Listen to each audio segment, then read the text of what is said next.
Hey everyone, welcome. In today's video, I'm going to show you how to safely test Stripe payments using Stripe test mode.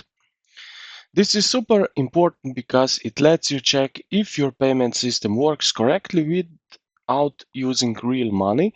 Think of it as a sandbox where you can freely test, break things, and fix issues before going live. So, first thing you would want to sync up. So here you go and click on it. After that, it's really simple. You just put your data in. After that, you will be directed into this platform dashboard.stripe. So you are in testing mode. On the right side up here, you will see switch to live account. We don't want to do that, but now we are in. So first of all, what we need to do is to make test uh, test link. So what we're gonna do is go here, and as up here you see create payment.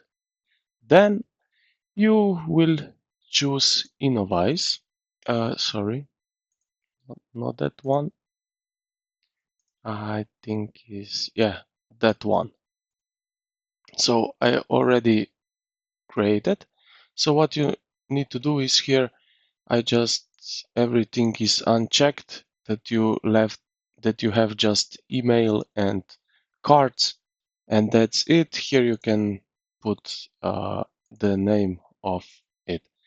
So now when you create this link, you will get here in shortcuts payment links. Click on that, and here you have the link to the test payment.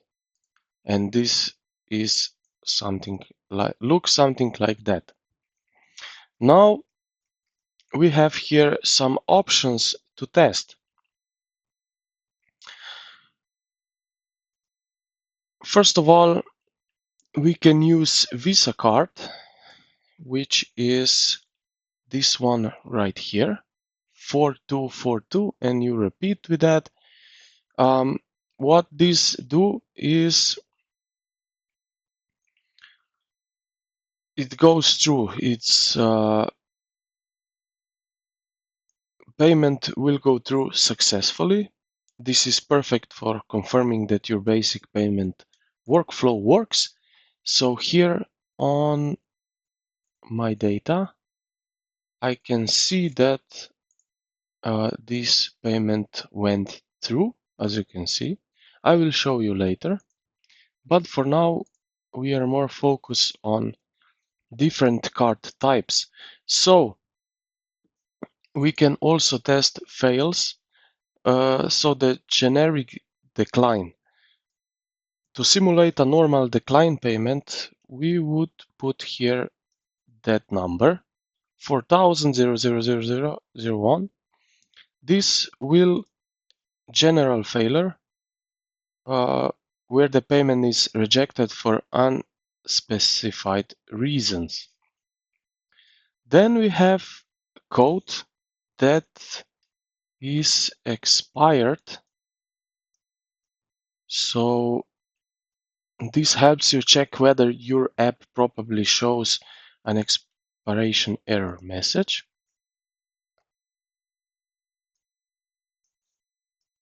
And then we have this code would need to tell you, the user, that there are insufficient funds and suggest trying another card.